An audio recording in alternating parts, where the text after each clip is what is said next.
Three, two, go. Welcome to One Work, Five Questions with Dave Dietrich and Dr. Mark Holacek. I'm Dave Dietrich. I'm filling in for Donna Vitek, who is on scholarly hiatus. I'm a docent at a Thomas Jefferson historical site, as well as an amateur and published historian. Mark holds a PhD in history and philosophy. He taught at the University of Pittsburgh, University of Michigan, Rutgers University of Camden, and Ohio University. He has written over 27 books. I believe you're on the 29th one now. Is that correct, Mark? Well, I'm working on, I have 29 done and 27 are published. Okay, thank you. 27 books published, 29 in the total that are in the works, including the ones that are in the works, on the life and times of Thomas Jefferson. And Mark is a prolific author, and he has written on several subjects that are applicable to Thomas Jefferson and his life and times. I would correct you instead of life and times and say the mind of Thomas Jefferson, because my interest is more philosophical than historical. And as I always call myself, an analytic historian, meaning I like to look at what we're going to do today, for example, look at something he's written and analyze it and correct past historians' mistaken views of it, if indeed they have mistaken views of it. Okay. And did I throw you off? Is the loud shirt getting you? Is that the idea? The loud shirt's just too much today? No, but I was wondering what the connection was between Hawaii and Kansas back there. Well, that's Ukraine. That's the that's the steppe. The Ukrainian, the grain that the grass is. And I'm surprised. Hey, that's the Ukrainian flag, Dave. You recognize Where is it? Okay, I see it. The gold like and the blue. Yeah, some people think Clever. That's how they came up with the colors for the flag. I don't know. I don't know if anybody knows. Anyways. Yeah. Clever. Huh.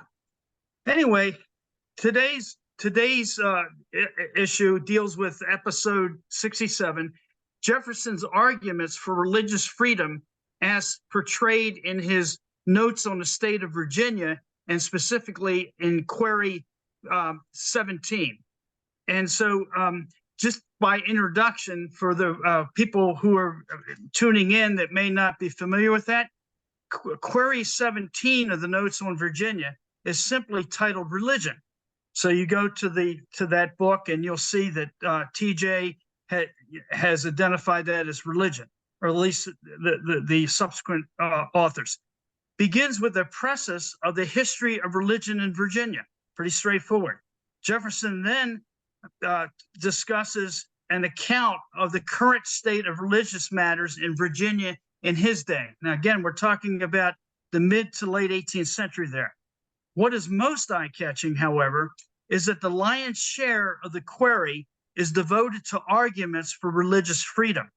And that is the subject of today's 67th episode. So without further ado, Mark, I'm going to ask you question number one.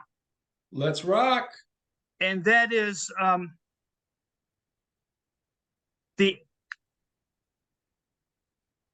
what exactly is episode 67 talking about overall? You know, well, if you want to highlight that. I think you summarized it. He gives a precise of an account of religion in Virginia ever since Virginia started to become occupied by settlers. And Jefferson, you know, as well, was a notorious note taker. He took notes on everything. He took a tablet with him on which he wrote, and anything he thought that was curious enough to be recorded, he would jot down on that tablet. And so he had piles of paper all over the place. And maybe something in aside here, paper was expensive during his day. People don't realize that. So, you know, you would write on a second piece of paper on the other side of it, or cross things, you know, so you would tear up pages of old books if there was an empty space and use that and so forth. But anyways, so he talks about the state of, and he's trying to give us an appreciation for the different types of religions in the state. And the main purpose of, I don't know if it's the main purpose, but he devotes the most attention to, and this is noteworthy, to the notion of freedom of religion. So here we have a little political posturing. So that he talks about the different religions in Virginia, and in some sense how Anglicanism comes under attack. Anglicanism is the official religion of England. And it comes as no surprise if you're going in a war against England that religion is going to come under attack as well. But you know as well as I that a lot of people came to the New World in the North as well, in the Pennsylvania, New York, Bostonian area, just to escape religious persecution, the Quakers, for example. So, you know, what's interesting to because I'm a philosopher, I'm very interested in why he's arguing so vehemently and so much for religious freedom. I mean, that's all I really care to say about that. Now, just quick clarification on this part. When Jefferson's discussing religion, and he's talking about different forms, I guess, for lack of a better term, is he not talking about basically different forms of Christianity and not necessarily, I know he references Mohammedanism and what he calls it, that and other types of religion, but is he essentially talking about the denominations of Christianity more than others, or is that what he basically has in mind? Or I think that's right. I think that's right. Nonetheless, everything he has to say since his discussion on the arguments for religious freedom include, in some sense, a defense of atheism. What he has to say is applicable to all sorts of religions as well. Belief or non-belief, yeah. Even if they're not Christian-based. Jefferson is a Christian in some regard, as he regards Christ as the great ethician, the great moralist, and he esteems most sublimely the thoughts of Jesus that are expressed in 4 Gospels ahead of even the ancient philosophers whom I studied all my life. So, yeah, I mean, he's certainly, you know, highlighting the various sects of the Christian religions, but what he has to say is applicable to all sorts of practices of religion. Yeah. Anything else you want to add on that? No, nothing. I mean, we can go on to the next question. Okay. And I'll begin with the request for some account of the state of religion of Virginia, according to TJ. Can you summarize, and maybe some of this has already been discussed, but anything more about his view of the overall state of religion in Virginia? No, I mean, he's a cataloger. He's interested in giving a sort of giving an analysis of what religious sects were in extant in Virginia in his day, and how they morphed over time, and the demise, not the demise, but the more abundantly perhaps of Anglicanism. So he's just trying to give some, he's a cataloger in many respects, trying to give an account of the various religions of the times, not trying to argue for or against any one, or one's better than the other. That's all he's trying to do. You remember Francois Barbé-Marbois has asked 22 questions that are applicable to every state of the 13 states. And Jefferson gets these questions and he responds with 23 queries. He rearranges everything. So it's he's just trying to give a catalog. He has nothing. What really is important when he gets to the arguments for religious freedom. I just find that fascinating that he would even begin to entertain that topic in that period of history. What maybe a lot, if not most, of our readers and listeners might be unfamiliar with is that Virginia, during its when it was dependent of the British Crown, the state religion was Anglicanism. Why? Because George III was Anglican. That was it. End of argument. And, Presbyterianism and other forms of Christianity that were operating at the time were doing so, but they were doing so illegally according to the British Crown. And here you got Jefferson discussing them. I mean, that's amazing when you think about it. Well, the amazing thing is religious freedom. Exactly. What we don't understand, and I didn't understand for quite some time, and it's still hard for me to understand, is in Jefferson's day, the state was always partnered with a particular religion. That's just the way things work. Yep.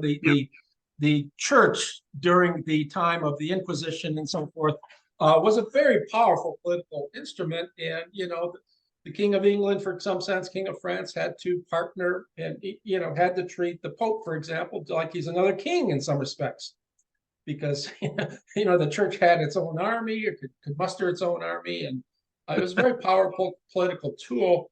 So the whole notion of having a religionless state is completely new.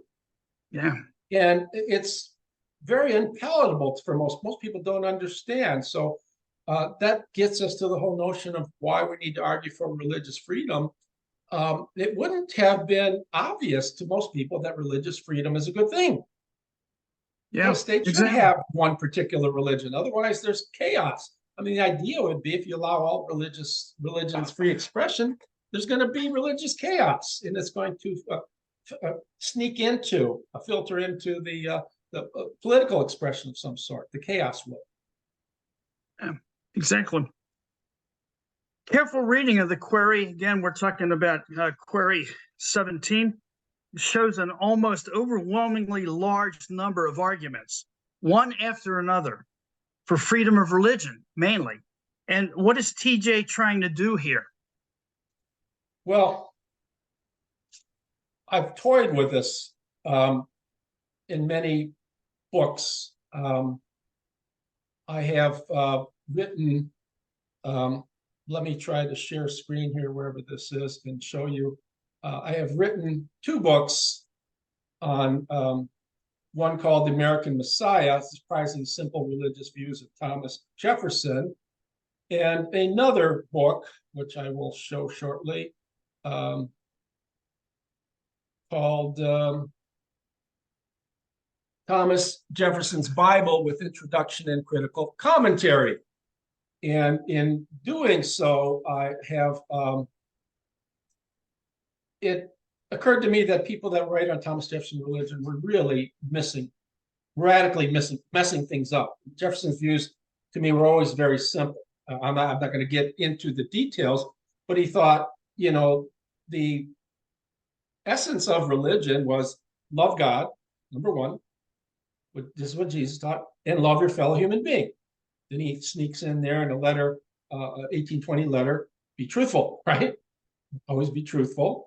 So love God, love other people. And he says that's the essence of all, legitimate religious sects. So in some sense, when he's talking about religion, he's talking about a naturalized religion, namely that one would be comfortable, someone who's not religious in the sectarian sense at all, as long as you believe in love, like the deists were, love God, love your fellow human being, know that there is a God, and love your fellow human being, and act like you love both. So it was as simple as that. So it's very strange to me that he would want to come up with so many. I mean, when I looked at this and studied this, and being someone who has taught logic, over the decades, for 3 decades, there's so many arguments to unpack. And within the arguments, there are sub-arguments. And Jefferson doesn't flesh these arguments out at all, at least not, he's throwing out argument after an argument. And sort of you find in the days of Cicero and the Roman and the early Greeks is sort of an argument from swamping, right? And from logic that if I have one good argument for something, I don't need to give another, right? And I take the Sally Hemings thing. If you want to say, well, Sally Hemings, if I have a really persuasive argument that Jefferson had an affair with Sally Hemings, I don't need to say anything else. There are no persuasive arguments out there, but it's funny that Monticello has 10 separate arguments. They're doing something similar to what Jefferson's doing. They're sort of swamping. It's sort of like, well, here's a pretty good argument, but if you don't like it, I'll give you another. You don't like that, I'll give you another. Somewhere along the line, I'm going to overwhelm you. You're just going to say, yeah, we need to need to buy into religious freedom because you're sort of drowning me with arguments. But that was practiced in his day, and strangely, it's still practiced in philosophical circles today. And it always caught my attention. Well, you've given one really good argument. Why do you have to give others that are not so good? It doesn't change. It doesn't affect the good argument. The good argument's still a good, strong argument. Adding other weaker arguments is not going to make the strong argument stronger or whatever. Just leave the one good argument for something alone and go off to another topic. But, that's all I want to say. So one thing that struck me is that Jefferson is engaging in this sort of swamping enterprise, and why he's doing that, I guess, like what other people would do, throughout history, is I'm going to give you one argument. You don't like it, I'll give you another. And somewhere along the line, you're going to latch on to one of them. There's kind of a connection to that. Do you think that there might have been a separation between Jefferson's analysis of the state of religion in Virginia at his day, and his personal private views of religion? Did he separate them, or did he not? Or do we have any indication one way or the other? Just something I kind of thought. He separated them big time.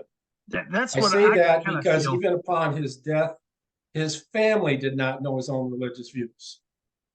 And in a 1787 letter to nephew Peter Carr, this was 1789 later letter. He writes two very important letters to Peter Carr. This is one in which he talks about 1787, excuse me. I'm right, that's the later two. He talks about Peter Carr studying religion. And he tells him to, in the letter, look at the existence of God. If you find, arguments for the existence of God, that's fine. If you find that there are no compelling arguments, then you'll be motivated by the principles of morality to do good. And then he looks at Jesus and says, some people think Jesus was Son of God. Some people think he wasn't. He was just a good moralist. And he doesn't say, and I'm one of them. He goes, you'll need to study that for yourself. And if you believe in a life after death, that would be a great inducement for you to be moral. If you don't, well, there are other inducements to be moral. It says nothing about what he believes. And his writings are just suffused with the whole notion that religion is a personal affair. I think he took it very seriously. In the same way as I don't proselytize. I'm not a very religious person. I'm not even sure that God exists, as you know, but I don't tell people, boy, you got to think like I do, because I just don't know. And I don't want to be responsible for someone's views. You need to think through these things by yourself, Jefferson thought. That's one of the great things God gave you, Jefferson would say, is a mind. And we're going to go through some of the arguments, and the ability to think through, the plausibility of the various religions is one of the things that God gave you. Do so, use your reason to do so. If you use it correctly, I think Jefferson said, if you use it correctly, you'll come to see what I'm saying is roughly right. Love God, love other people. Anything else you want to add in terms of the more noteworthy arguments before we move on? Is that question 3 you were talking about? Yeah, exactly. Yeah, I haven't even talked about it.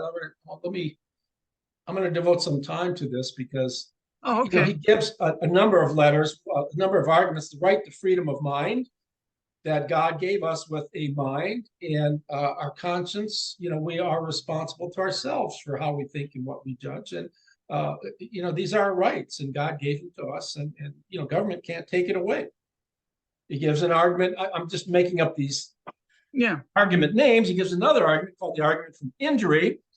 This is one that got him in a lot of hot water. He says, legitimate powers of government extend only to such acts as are injurious to others, but it does me no injury for my neighbor to say there are 20 gods or no God. It neither picks my pocket nor breaks my leg.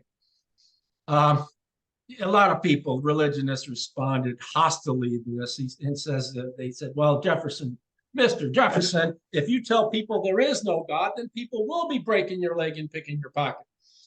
So it's a sort of strange argument. It's correct to say that, if I think that there's no God, it's not going to hurt.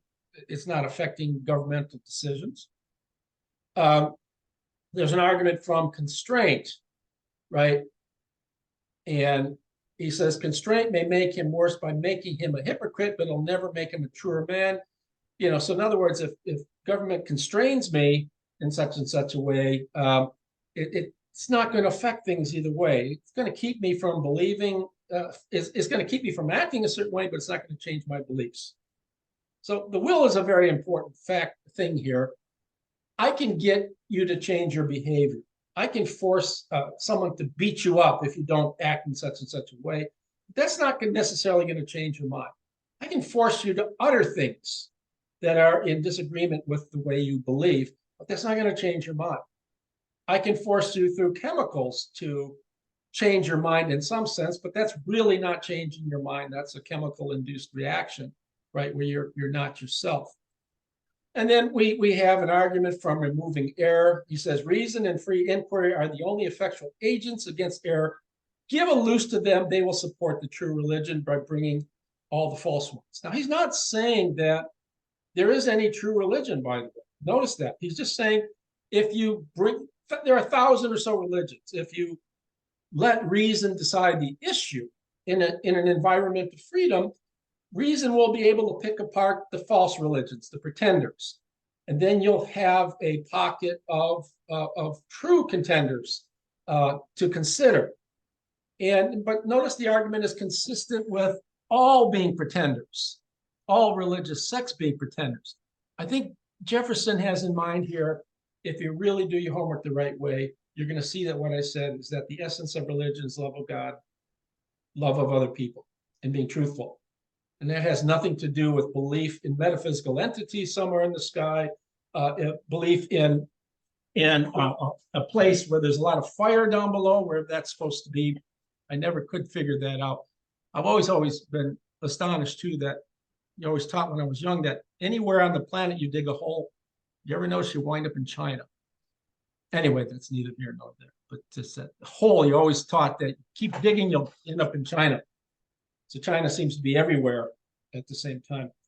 Argument from precedents. He says, had not the Roman government permitted free inquiry, Christianity could never have been introduced. He thinks much of Christianity as preached by Jesus, not the Christianity which preaches that Jesus is the Son of God, Jesus performed miracles, there's a life after death, and things like that. So there's a precedent. There's an argument from the fallibility of government. He talks about Galileo, and what Galileo, we all know, I took a class in Galileo as a grad student.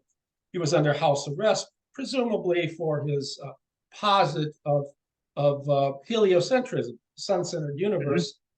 And it might be, as one scholar argued, that he was under arrest for his belief in atomism. Right? It wasn't a very popular view of the time, being a materialist and not a physicalist and not a spiritualist. He talks about the difference between, the Italians and the French, where the Italians persecuted Galileo for having different views of the physical universe. Galileo said this wonderful letter to Christina. He said, got the people in the church pissed off. He says, the church's job is to tell us how to get to heaven, how to go to heaven, not how the heavens go. And you can imagine that the Pope and everybody, when they heard that, really loved that. There's an argument from authority. If you're going to allow some expression for any one religion, who's going to decide what religion that should be? He says, if you allow someone to do that, you're allowing fallible human beings to do that. And since they're fallible human beings, we can't be sure that their judgment's correct. And then he argues from an appeal to experience that our sister states, Pennsylvania and New York, have long subsisted without any established religion at all. The experiment was new, and it's successful. They're not swimming in tohu bohu, in bedlam and chaos. So those are some of the more noteworthy arguments. And like I said, they're not all.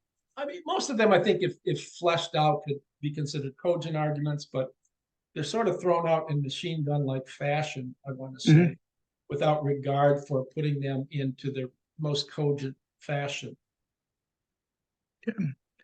You ready for number 4? I am always ready, Dave. Let's All right. got my Ukrainian background, wheat in the back. I got Ukrainian sun. You know, the sunflower is the Ukrainian national flower. Did you know that they're Ukraine is? I think it's the number one exporter of sunflower oil in the world. Oh, okay. All right. Wow. Throw that in. Has nothing at all to do with Jefferson, but what the hell? Hey, My little Jeffy TJ. here. Well, we got some good sunflowers in Virginia. Yeah, I grow some of them too. I have a nice sunflower garden every year. So TJ states that the difference of opinion is valuable in religion. And, you know, that kind of, I guess, kind of pulls people back at times when they think of that. But that's what Jefferson said. Differences of opinion, they are valuable when considering religion. Yet he never explains what that is. So he doesn't add to that in terms of fleshing it out. His argument seems to be that the lack of difference of opinion leads to bedlam. Can you explain why differences of opinion are valuable in his view? One argument, because uniformity is not valuable. It's valueless. He says, why subject it, namely religion, to coercion to produce uniformity, but is uniformity of opinion desirable? No more than uniformity of face and stature, right? Should we demand that I should impose my face on you or you on me? Is that desirable? No, it's not desirable. He says, introduce the bed of Procrustes, then as there is danger that the large man may beat the small, make us all of one size by lopping the former and stretching the latter. Procrustes was a robber god who put everybody on the bed. If you're too short, he'd stretch you out. If you're too long, he'd lop off parts of your body to make you the same size. Then he argues that variety, he says, difference of opinion is advantageous in religion. And he says, if only because uniformity is an unattainable ideal. And he talks about the history of Christianity. Millions of innocent men, women, and children since the introduction of Christianity have been burnt, tortured, fined, imprisoned. Have we advanced an inch towards uniformity? No, he says. What's been the result? To make one half the world fools and the other half hypocrites, right? So uniformity is a bad thing. Again, we get another argument for not that variety is necessarily great, but uniformity is decidedly a bad thing. So we're left with a variety being. Then he talks about the impossibility of imposing uniformity. He says, let us talk about the planet having 1,000 millions of people and talk about 1,000 different systems of religion. He says, if there's one that's right, how are we going to impose the correct religion on the other 999 religious sects that don't agree? What's the plausibility of that? And that's just not going to happen, Jefferson said. So we are, in effect, reduced to acceptance of freedom, an environment that's free, and the use of reason to decide the issue, right? We can't force the issue, right? Because it's just impossible. So free inquiry must be indulged, and we need reason as our means of persuasion. Yes, you were citing Jefferson and his beliefs on freedom of religion. I kept thinking back at the history of France and the time of the age of Louis the 14th, the Sun King, when his religion was Roman Catholicism, and I'm not trying to badmouth Roman Catholicism. I'm just stating a historical fact that that was the state religion because that was his religion, and if you were a Protestant Huguenot, you were going to be in for some tough times, and that led to a certain degree of forced uniformity, which arguably eventually led to the Jacobin Revolution. And so that's I know that's complex in and of itself, so it wasn't just related to that exclusively, but it had a major impact. And history he lost really his head for one that. thing. That's not a good thing. I'm sorry? I said he lost his head for one thing, and that's not good. Yeah, exactly. So yeah, anyway. So what you're saying again, you're basically reinforcing what Jefferson said, that exactly. We've seen all the bad that state-sanctioned religion has done over the years, and we've seen nothing good.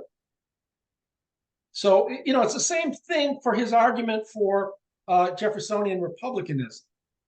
He says, we don't know that this is going to work, that elected officials to decide issues for us, that people that we elect, and we don't know that this is going to work. But we do know that all other forms of aristocratic governments have not worked, at least insofar they have not met the interest of the people. If you believe that government is for the sake of the interests of the people, majority, then one thing the history tells you that the other aristocracies haven't worked.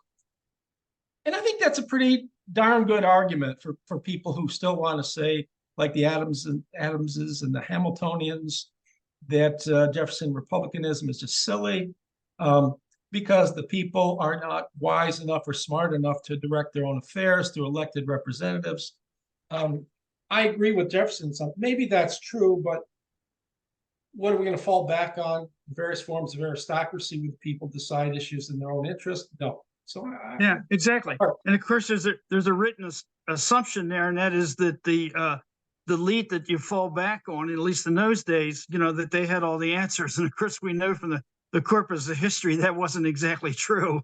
Well, they had the money, they had the power, and that gives you all the answers, doesn't it? Yeah, well, I mean, look at feudalist times, and the people who the property people. Well, they had all the answers because they had the money. They could force you to work to land, and all sorts of things. And that's again, we're hinting at. But we tend to forget in Jefferson's day the tremendous importance of dissemination of knowledge. This was new in his day, the printing press. Oh, yeah. The printing press had been around for a while, But what wasn't around for a while is is education for the common person, one, and accessibility of printed material to the common people.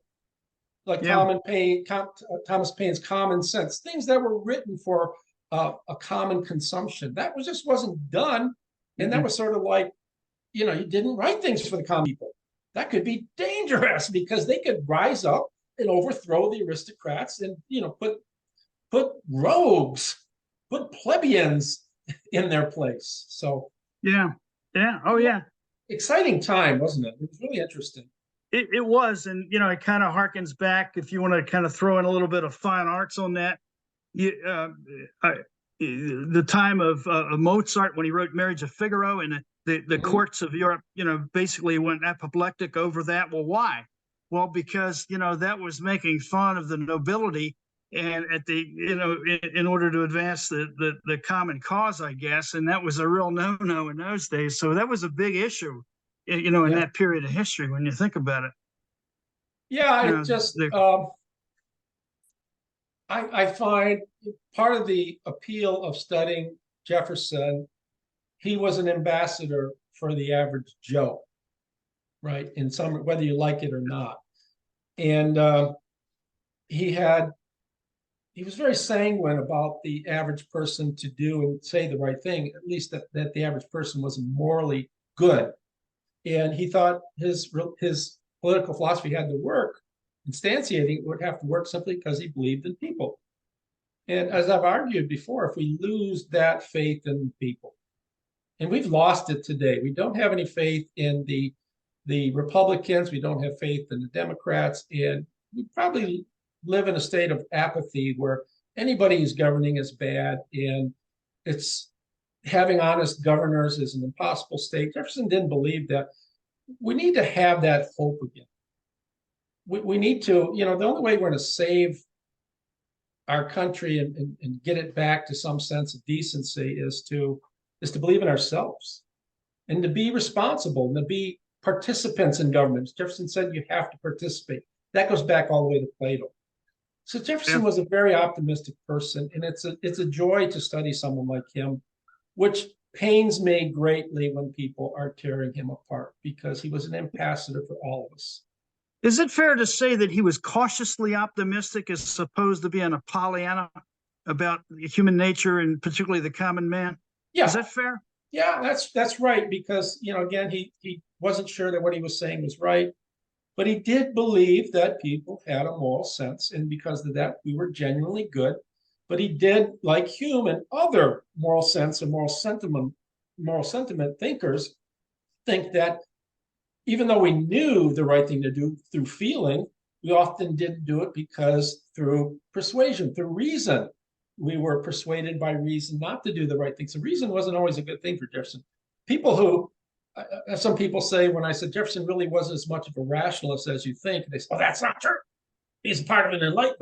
No, but look at Hume, look at all the moral sense theorists. These people talk abundantly about distrusting reason, and we know it can be put to bad use.